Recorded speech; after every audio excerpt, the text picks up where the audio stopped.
Hello, everyone. Welcome to the Introduction to Programming workshop. My name is Mingda. I am a second-year engineering student at the University of Toronto, and I'm going to be majoring in aerospace engineering. Now, equally, I do have a background in programming. I've been doing it since grade 10, and it's been a pretty integral part of my life so far because a lot of the stuff that I work with on a day-to-day basis involves a lot of programming. In terms of casual programming that I do on the side, I like to make Discord bots and also games. So those are really the two fields that I'm the most comfortable in, that I usually enjoy the most. In terms of work stuff, I also work on numerical simulations, most of which is done in Python. So I've been working with Python actually for a little under a year, and that might be pretty shocking to you, but Python is sort of this Python's going to be the language that we're going to be learning today as a starting point for us to program. But it was actually very easy for me to learn, and I think you also find that it's not too bad for you either. So what I'd like to ask all participants to do is ask yourself what you want out of this workshop. So there's a couple of ways you can approach this workshop. You can either listen, which is totally fine, and just drink it all in, which I actually do recommend for people who are really here for the first time and just want to get an idea of what programming is like, and then rewatch later and follow along with the code later. And also for those who have a bit of experience and those who are just wanting to get into Python, you can try to follow along with these following steps. So the first thing that you can try to do is download Python.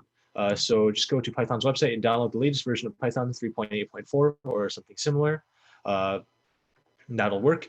So get that installed, and you can follow along with code if you're already somewhat familiar with how a programming language works. Otherwise, for those who are beginners, just sit back and relax, and I'll take care of the show. If you want a code editor that's a bit more reliable than Python's integrated one, consider downloading Visual Studio Code. This is the one that I use frequently. It's excellent. It's very configurable, and it allows you to do just about anything you want with it. Okay, so I'm going to change over to my other screen, my programming window, and we're going to get started with programming. So for those running Visual Studio Code, you're going to want to go, when you first open it up, it's going to be blank. You're going to click this tiny window here in the extensions place. You're going to search up the Python extension, and then you're going to click on this, and it's going to take you here, and then you basically hit install. And then that would install the Python extension for you, and then that will start allow you to start programming in Python. So let's, before we get into that, get an overview of what programming is. Programming really is, to me, harnessing the raw power of your computer, and you can basically get it to do just about anything. In day-to-day lives, like what you're doing right now, you're using software and stuff that other people created to use your computer, right? So right now, whether you're listening in on Twitch or on Zoom, you're using software that someone else created that's sending data over the internet, streaming over to you, which is really amazing if you think about it, right? Because at the end of the day, this is all just basically a bunch of electrical signals racing around inside a computer, basically trying to represent stuff. Now, we don't go as deep as that in this workshop, but we're going to go at least to the idea of what you can do, or give you at least a taste of what you might be able to do with some programming skills. So when you think about using a computer, right, you usually think about using a keyboard or a mouse, right? Because the keyboard and the mouse are the way that you're able to talk to a computer, right? So basically, when you want to type in words, right? When you want to type in words in a computer, right? I use my keyboard, so I can type words into my computer. Really awesome, and then I can use my mouse and I can select text, right? Now, similarly, when we want to write using programming language, we're also basically trying to interact with the computer, but we're basically interacting with it in a different way. And just as you can interact with people using different languages, you can also interact with the computer using different languages, using different programming languages. So programming language is basically a way to turn commands that we can understand, so basically things that we can learn, and transfer it into stuff that the computer can do. So for instance, we're going to start off with the very first thing that we're going to do in Python. And that is, we're going to get it to basically say something back to us. So we're basically going to say, we want the program to say something to us. So usually the first thing that people write is something called a hello world. Basically, you just get the program to print hello world. So what we're going to do right now is, as you can see, the first line of code that we've written, basically, it says print, open brackets, quotes, hello world, close quotes, close bracket. And what this does when I run it by pressing F5,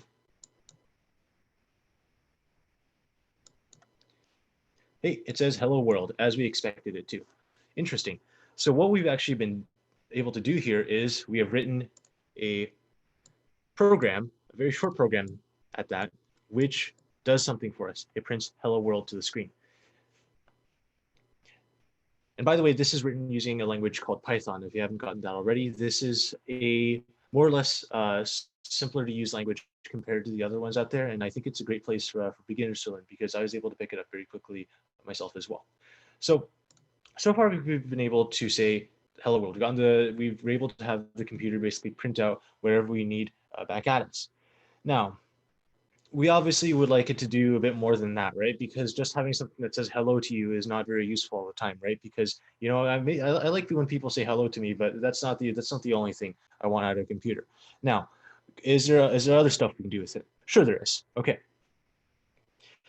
So what we can do is maybe we can say we can have the program address us based on our name, right? It's not just going to say hello. It might be able to say, instead of hello world, it might be able to say, hello, hello Mingda, because that's my name. So when it does that now, all right, no, right here it says hello Mingda. Okay, so that makes sense, right? So that did something as well. So that's pretty awesome. Now, this program is only going to work for me though. What if I wanted to, sell a program that says hello to everyone that runs it? Well, I'd have to change the name, right? I'd have to change the name. So maybe I'd give it to my friend Ian, who's helping me co-host this workshop, and I'd say hello Ian. So then I run it, and then that happens. But then what I have to do is, like, when I sell the program, I have to say, okay, I need you to actually go and modify the program. I need you to actually go and modify the program when you run it, so that it prints your name instead of my name. But like, you don't want that to happen, right? It's like you don't want to go back in and change the code. So what's the potential solution to this? What's the potential solution to this? Well, in math so far, you've worked with this concept of a variable, right? Now, a variable is this very cool thing, right? Because when you first learn about variables, you're just like, what? I used to think everything were numbers, but now you can have things that can change, right? So let's basically have it do that then. So we can have a variable. So in math, right, you can have, say x is equal to 12, like a number, okay? And it can basically show us what the value of x is. Now notice in Python, we can do the exact same thing. We basically have the same idea of a variable in computer programming. Now a variable, it can basically be this thing that takes on any value. So take for a second, we're just gonna leave this first statement in here, and then what we're gonna do next is we're gonna print something. We're gonna print what? We're gonna print x. So basically you print, and if you're familiar with function notation in math, right, when you write like f of x, right, you're basically doing function of something. Well, right here, we are basically printing the x variable. So we should expect that this line of code, this snippet of code, should print out hello Ian and 12. And that is exactly what happens. Awesome. So as you can see here, when we print x, it prints out the value of x, which is 12, which is as expected. It's basically just like getting someone to say, okay, what's x? Awesome. Now what we can do is we can change x. Now let's say x, we change the value of x. Now we change x to be able to equal to 16. And then we print x again. And so now you can see the snippet of code goes, hello Ian, 12, 16. Well, obviously this is not very useful code because these numbers don't make any sense. So how do we make this a bit more useful for us? Well, first of all, people's names are usually not numbers. My name is not a number. Ian's name is also not a number. So I can tell you from two people's names already that most people's names are probably not numbers. So what we can do is let's try making our variables a bit more complicated. Let's say we wanted the program to ask you for your name. So how would we do that? So we basically need a way not only of outputting text, which we have done already, but we also need a way of inputting text. And well, what's a good way to input text? So it turns out Python has a way to basically call for user input, and I'll let you take a wild guess at what that's called. That is called input. Okay, so I'll give you a second to sort of look at this. So what we are doing is on the right side of the equal sign, we are basically calling the input function. So if you ever seen math, right? If you've ever seen something that looks like y is equal to f of x, y is equal to f of x, right? So you've seen this notation before when doing graphing, right? So for instance, in this case, right, if f of x is equal to, 2x plus 3, then, y is going to be equal to 2x plus 3. So same idea. We're basically assigning a variable to the result of this function. So how you would refer to it in programming language. So what's actually going to happen here is this is going to be really interesting. So we're going to have print hello IN again. But now it's going to wait for something. It's going to wait for me to type something in. So right now I can say, oh, well, it doesn't do anything, right? Because all we're doing is we're assigning the variable. So let's go add our last bit of code in. And, I'm sorry, I'm going to get rid of the hello IN code because it's just going to be cluttering the code. And now what happens? Well, nothing's printed out, but now when we type something in, so let's say I type something in, let's say I type in the word banana, hey, it says banana back to us. So now we have already upgraded our program, right? Before it could only say one thing, now it could say anything. Like we're making money now. Like we're making lots of money now. Like this time, guess what? Like this time I can type in strawberry. And look at that, it repeats strawberry back to me. But again, this is not a very useful program now, is it? Because usually you'd be sitting there and you'd be thinking, this is probably not a very useful thing, to be addressing the UN's STGs. But we'll build ourselves up. So let's do something else. Let's basically say have a program that asks you what your name is. So what is your name? Basically, we print and then we enclose in quotes, just like someone saying a quote. Well, what is your name? Okay, and then what happens is, let's use our knowledge from before. X is equal to input, and then basically what's going to happen is what we're going to do is we're going to add another print statement. We're going to say your name is, and it's going to say print X. Okay.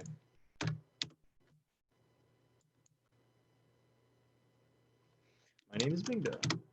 Hey, look, my program is correct. Okay, so we've done something here. Now, before we move any further, I do want to make a clarification on what exactly is happening here. So I want you to notice that when we have your name is, right, it's enclosed in quotes. Basically, whenever you enclose something in quotes, it's basically telling Python that this is going to be a series of words or a series of characters, like something that you type on your keyboard. The programming term for something like this is a string, okay? Now, what we have here is we don't actually have a one of these things surrounded in quotes, right? We actually have this x variable. So this is actually referring to one of the things we already have stored in our program that we already had from before. Now, notice if I change this to x in quotes, right? This is actually just going to print the letter x. So let's do this again. No, my name is not X, so it actually prints the letter X. So we call these things string literals because these are literally just strings. Whereas if you do this, this is printing a variable. Okay. Now speaking of variables, let's quickly go into the types of things that we can have as variables. So you saw before, right? You could have, you could have numbers, and now we can also have string. There's a couple of other types you want to go over. So in the very essential type of a number, there's also another type of number. It's called a number with a decimal place. Now the formal names for these types are integer and float. Now integer, you could probably understand why it's called integer because it's a whole number. But why something is called a float, or I could do 14.1, is because there's a floating decimal place basically. So this thing, it can shift around. It can go to here. A floating point number. I don't quite know why it's called a float either, but we just call it a float. Now there's also the string you saw before, and then finally there's in the other most basic types you need to understand. There's a Boolean. So this is either true or false. And you can sort of think of this as just like the 1 or the 0 inside a computer. But this is not super important in Python because Python will basically understand and be very lenient with whatever types of variables you feed into it. Okay, awesome. So the next thing that we're going to do is we're going to figure out, well, we got someone's name, right? So we got my name, So right now, I'm just going to show you what this is. So let's say this isn't me using the program now. Now let's say this is Ian using the program. It's going to say, hello, your name is Ian. Okay. Well, usually, right, if we just print out what was said back, it's not very meaningful to us, right? It would be useful to make a decision based off of what was typed in. So let's say I wanted to do something that make a program that only recognizes me. Maybe I think I'm super cool and I only want the program to recognize me. Now, how would I do that? How would I do that? Well, we basically need a way of controlling the flow of the program. In programming terms, this is called flow control. So we basically get to choose certain things to happen if certain conditions are fulfilled. And so I'm going to teach you guys about the if statement now. So the if condition is fulfilled. So what I can do is let's say I just wanted to check if my name, so this X variable, is equal to Mingda. So I just want my name to be equal to me. So what we can do is we can actually do if X is equal to Mingda.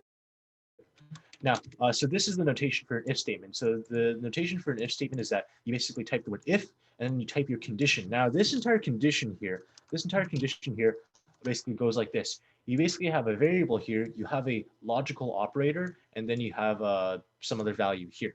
Now, you might be wondering what the difference between this equal sign and this equal sign is. Now, I want you to look at this. So this equal sign is basically assigning the value of x to the input function. But this double equal sign symbol is basically performing a comparison. So these are basically two different operators. And I've done this all the time where basically in the if statement, I've done this and this will give you an error. This won't run properly. But anyways, so let's say if this is nice to see you again. Awesome. So let's run this code. So my name is Mingda, and it says your name is Mingda. Hello, Mingda. Nice to see you again.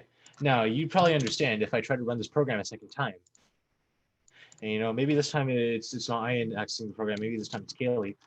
So Kaylee accesses the program, and she doesn't get a response from the program because the program doesn't recognize her. See, so we've accomplished our goal. Basically, it will only allow us to run this part of code inside here, this part of code that's been indented here, only if this condition is true. And also, I want to illustrate to you what happens if this is not true. Python Visual Studio Code highlights this as an error already, sort of like how Microsoft Word does it, or like Google Docs does it, and this code won't run, and I'll just give you an error. So it gives us an error here. It just won't run. So it needs to be a logical comparison operator. Okay. Now, we can also make this a one step better, right? So we can say is, well, what we can do? What can we do? We can also do, if x is equal to Kaylee, print, hello, Kaylee. I have not met you yet. It's nice to meet you. Okay.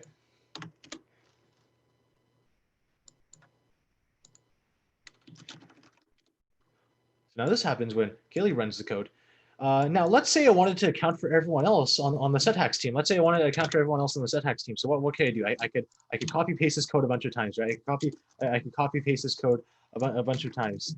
But as you can see, right, if I keep copy pasting this code, this is going to be ridiculous. Like this is not a very good idea because what's going to happen is your code is very fixed in nature and performance. So what can we do?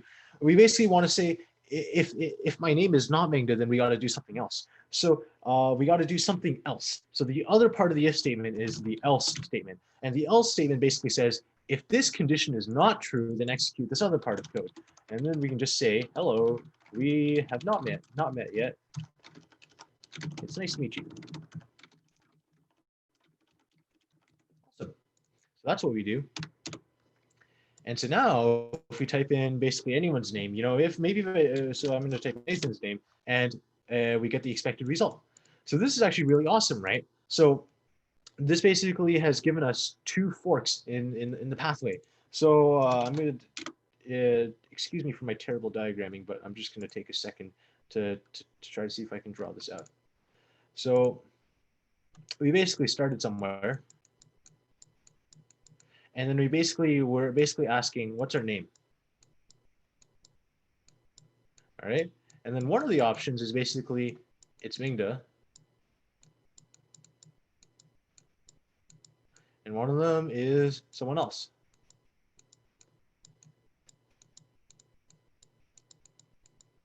And so basically, depending on these two pathways, we basically determined where a program can go. So this is the if side, and this is the else side. Awesome. Now, what if we wanted to add a third condition? Whoops, I need to share my screen again. What if we want to add a third condition? Now, basically, under this else statement, maybe we could add another. Maybe we can add another statement, right? Because maybe I also know Ian really well because he's co-hosting this workshop. So then I can say print, hello Ian, good to see you. And then if it's not me or Ian, then we have another layer of else statement, right? Okay, so we can also do that. And so now basically if I type in Ian, oh, whoops, I typed in Ian. That doesn't work. That's not Ian's name. So then we get that. Now, the thing is, in Python, we actually have a shortcut for being able to compact this step into one thing. So we can take else and if, and we can move it into one step, and it's called elif. So it's basically this is what it is. So this does the exact same thing as the previous snippet of code, and I won't go test it because we do need to make pace for the rest of the stuff covered in this workshop. Okay, so that's flow control settled. Now, what if we wanted to, you know what computers are really good at doing? People have always told you, computers are really good at doing something repeatedly. So let's say I'm learning how to count, and I just really want the computer to print out the numbers from 1 to 10. So what can I do? What I can do is I can just, print 1, print 2, print 3, and so on and so forth. And if I just run the code, right, it's going to, after I give my input, of course, it'll basically print out the numbers 1, 2, and 3 for me. Okay, but let's say I wanted to do this to 50 or 100 or 1,000. This becomes extremely impractical very quickly. Well, let's think of other ways to do this. But before we get to this, I do want to get into another topic which I missed, and that's comments. So basically, you noticed earlier that I was putting like a hashtag # in front of some of the lines of code. They basically made things green. These are called comments. These are basically additional things that don't get interpreted by Python. So Python basically ignores these when it actually interprets your code, and it basically just serves there to be literal comments. So basically, you can put a comment beside it, and you can say this prints out a message saying, "What is your name?" So obviously there's like that. This is a single line comment. There's also the multi-line sibling of this, which looks like this. So it's 3 apostrophes basically. And then you can put multiple lines of comments. Awesome. The good thing about, we just told you that comments will basically prevent code from being run, right? So what we can actually do is we can actually comment out this entire block of code. As you can see here, my code editor has highlighted these as basically a dull color, and that means they're not going to run. So now if we run this code again, prints out 1, 2, 3. So let's get back to the matter at hand. We basically need to be able to print out the numbers from 1 to 10 without doing this really dumb way. Now, there is a way of doing this. So let's figure out how we're going to do this. Now, let's say we went back to the idea of a variable. Let's say, x is equal to 1, okay? And then I'm going to print x. And then what I'm going to do is x is equal to x plus 1. So basically what this is going to do, so when x is equal to 1 here, it's basically going to say, well, the new value of x is going to be equal to my current value of x, which is 1 plus 1. So my new value of x is going to be equal to 2. Okay, awesome. And then I can print x again. Okay? And this time it's going to print out 2. But now I can do the same thing again. And now x is going to become 3, and it's going to print out 3. So if we look at this snippet of code,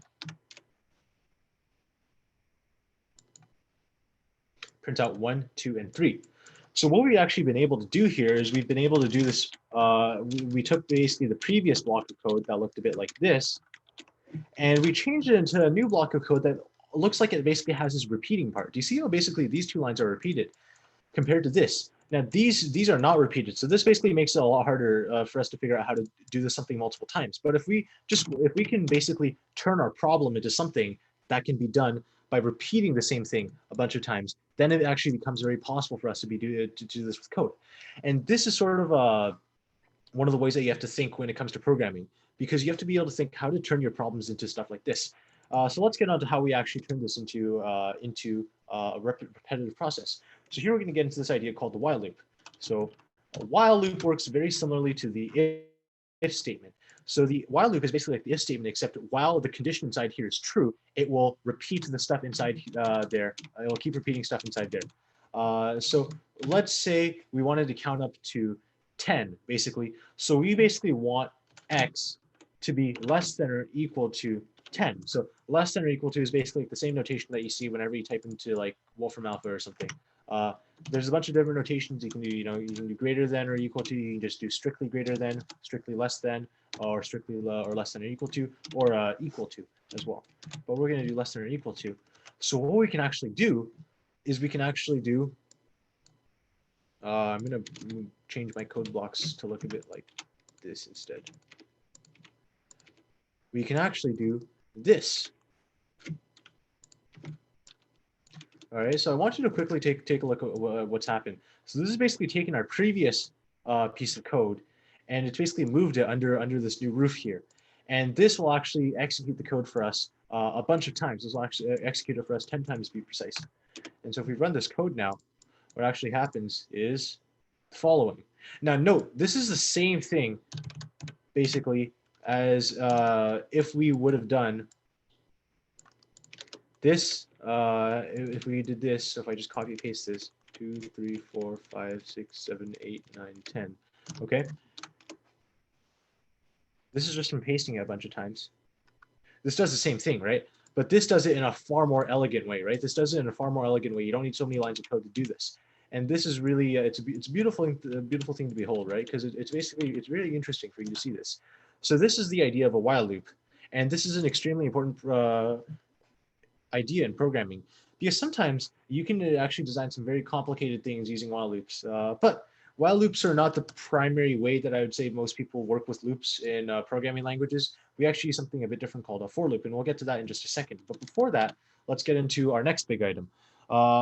Let's get into, actually, sorry, before we do that as well, what if we wanted to basically set how much we wanted to count to? Let's say I wanted to count to 20 instead. Well, how do I do that? I can just change that obviously by modifying my code here. But I could do this in a more flexible way, right? You know how like up here I asked for my name, right? So I asked for my name. So let's say we basically had another variable. Let's call this variable limit. And yes, variables can be multiple characters long. They just need to have some sort of name. This limit can just be equal to input.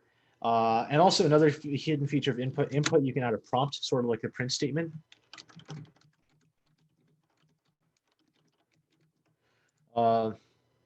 This does that end, but this code actually doesn't work as we have it right now. I'm just going to change that over. We need to actually fix something, and I'll show you what happens just by showing what error pops up. Now notice before, right, when I typed in my name, it basically typed it in as like a word, right? So it actually types it in as a string. Now similarly, I'm going to type in my number here. Let's say I want to type in 20.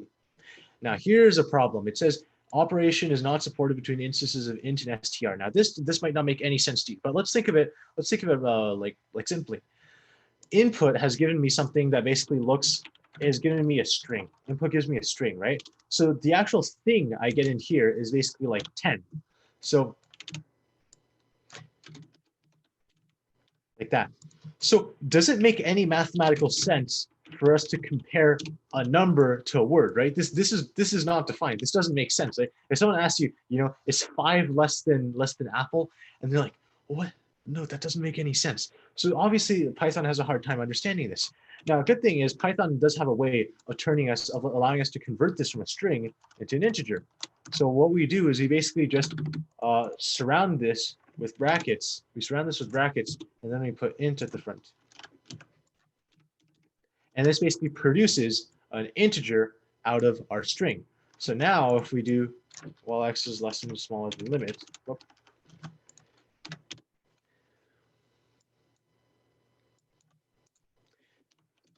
Now it does it properly. So that's really awesome. So now already you've seen that we can add a little bit more depth to our program by basically having a variable size limit to how much we want to count up to. So now we're going to go on to the idea of lists. Now lists are also this very powerful thing that we can have in Python. So what a list is basically a collection of a bunch of different things. So let's say we had, x is equal to 4, y is equal to 6, z is equal to 16. Maybe these are coordinates in 3D space. Uh, you know, maybe we could have, favorite fruit or the apple or something like that. And we have a bunch of different things, right? But sometimes some of them might fall under a common roof, like these 3D coordinates. So sometimes we want to basically turn these into a list. So maybe sometimes I can put coordinates.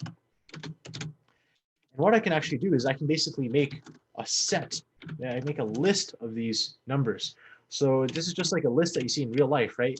So I have a list containing the number 4, the number 6, and the number 16. And this is an ordered collection of things. So this is actually really awesome. This actually has a bunch of implications, which you'll see in a second. So let's see if I can pull up my notes on this. Oops.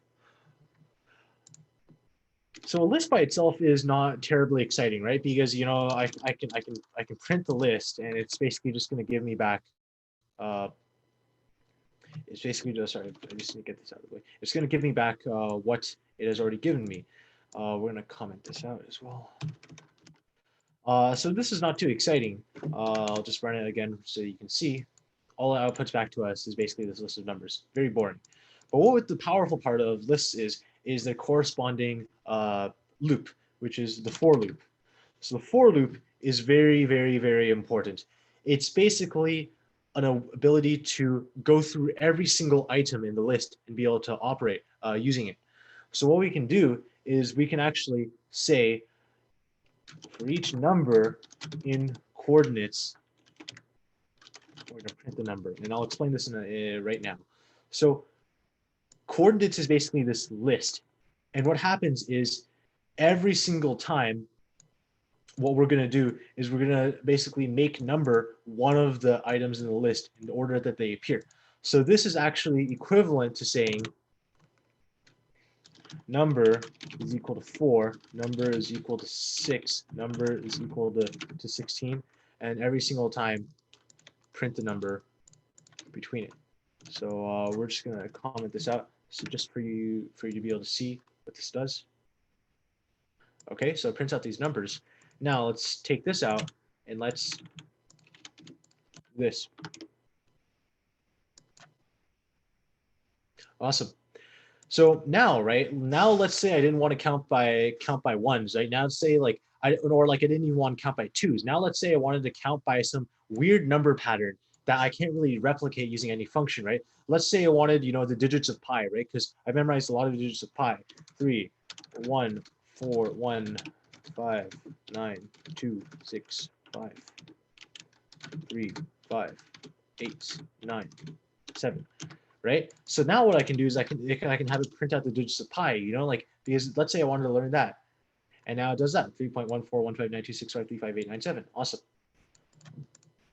But the place where this becomes a lot more powerful is actually when you try to do other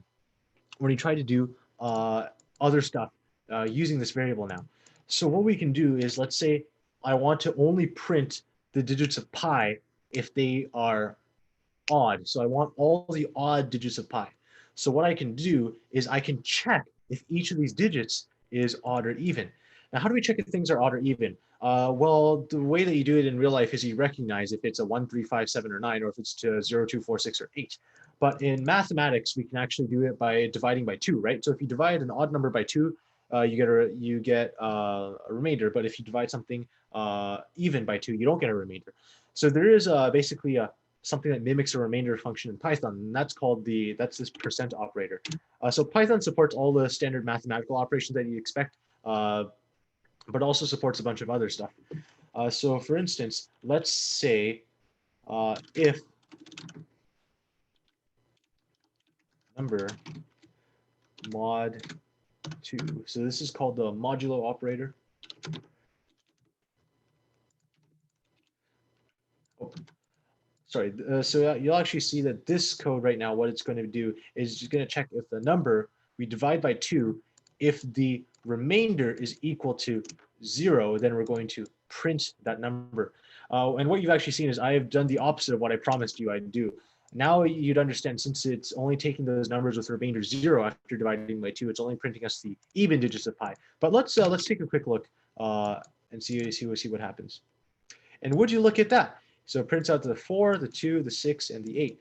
So this is pretty valuable to us, right? Because now we're basically able to, extract the even digits of pi, which is pretty huge, right? This is it might not mean much to the ordinary person, but let's say I was just really interested in numbers. And like this is a way of getting a computer, right? Let's say I fed 1 million digits of pi into it. To have a human look through all of it is tedious, right? But now we can just have Python look through it for us, right? If we can somehow find a list of pi decimals basically formatted like this already. And that's super awesome, right? And now what you can do is we can also check if they're not 0. So not 0 is basically the same thing as the not equals to symbol that you see in math. So this is basically saying the remainder is not equal to 0, and this will basically show us the odd digits, as we can see. Awesome. So what we're actually able to do now is we're able to take this list of things and we're able to operate on every single one of these things, and that's pretty significant, right? Okay. Now the last thing we're going to get into is custom functions. So far the functions that you've seen so far are, you've seen print and you've seen input, right? And these all look like these are all functions. Now, what if I told you you could define your own functions? And that's pretty awesome, right? So let's say in math, right? Let's go into math world. You can have something like f of x is equal to 2x plus 3, right? That's a straight line. For those who have gotten into grade 9, linear functions. Y equals mx plus b. Good times. So what we're going to do is we can actually do the same thing in Python. Now, the way that we basically say that to Python that we're about to make a function is we use the keyword def.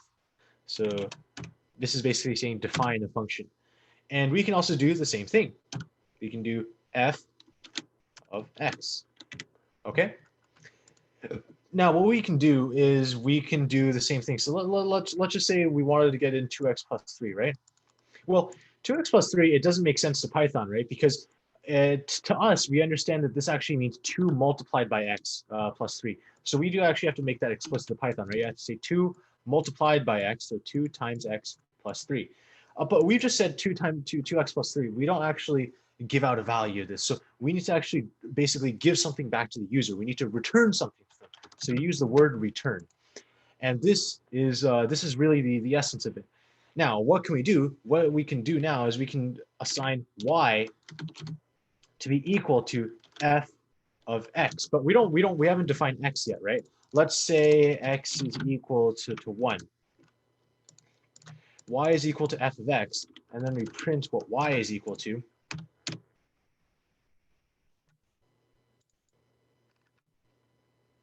Oh, it's at the bottom of the pi thing. Sorry, I need to. We'll comment this out as well.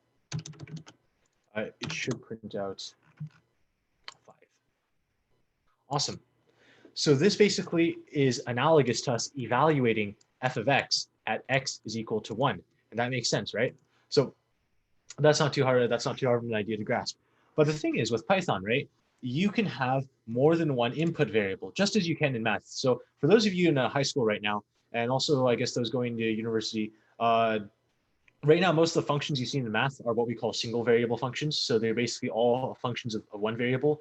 But once you get into first year university, you get into multivariable functions. So basically, let's say we also take in another variable y, right? We also take in another variable y, and we can also do 3 times y, and this basically gives us a 2-variable function which we would plot in 3 dimensions. But too much for us to think about right now in terms of mathematics. Let's go back to Python.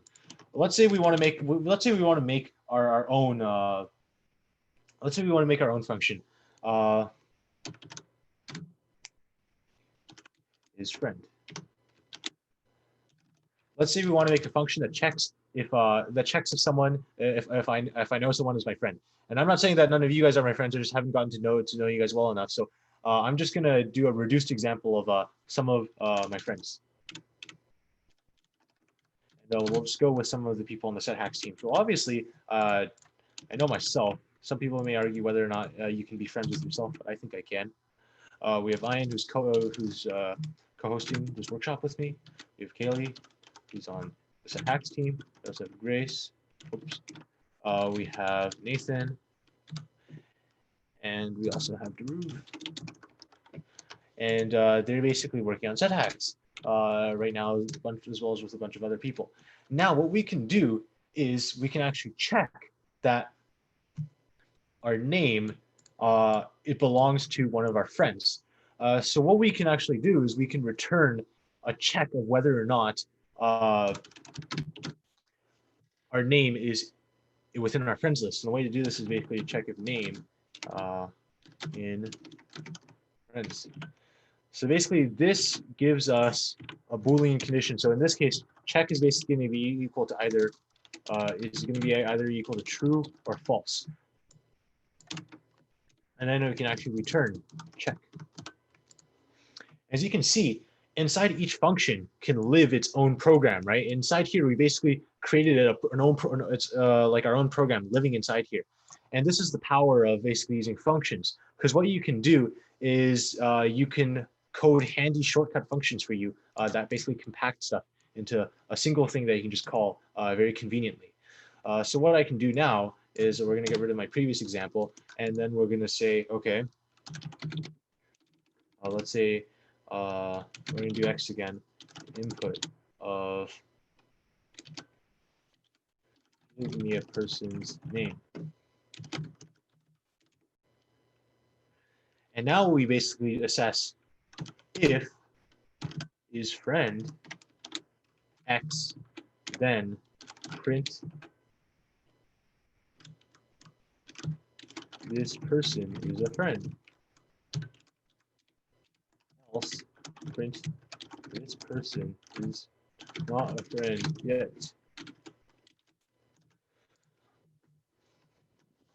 So what you can see here is this is basically like a condition. We're basically checking using this function is friend whether to check assess whether or not they're our friends. So we can actually run this program. We can have this happen. So let's say I want to type in this person is a friend. Awesome. Now let's do something else. Now let's type in someone who is not on this list. Kevin, this person is not a friend yet. Awesome. And you're going to notice basically that we are passing in whatever value of X we have into this function, right? And this function is sort of like, in math, right? You can basically have a bunch of different variables. Like, let's say you just had like, you can have your f of X, right? But you don't always need to pass, something called X into it. You can pass anything you want to. You can do f of 3, you can do f of y if you previously defined y to be equal to something, right? So this is the same idea. Basically, you're just passing this value into the function, and this is basically being read as whatever we had here in the function. And it's basically doing stuff in accordance to that. And this is really, really interesting because what we can do next is we can basically get a list of names. So if you don't mind, I'm going to just use some of the first names that I see right here in this in the Zoom meeting as a reference. So we have 4 people in the meeting. It's kind of sad. It's okay. We actually have this list of people, right? And now what we can do is we can actually use our for loop from before. And then we can print out this person's name. And we can basically assess whether or not they're a friend.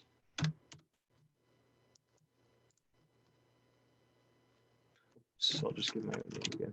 Okay, so we realized 2 of the people on this list are friends and 2 people on this list are not friends yet.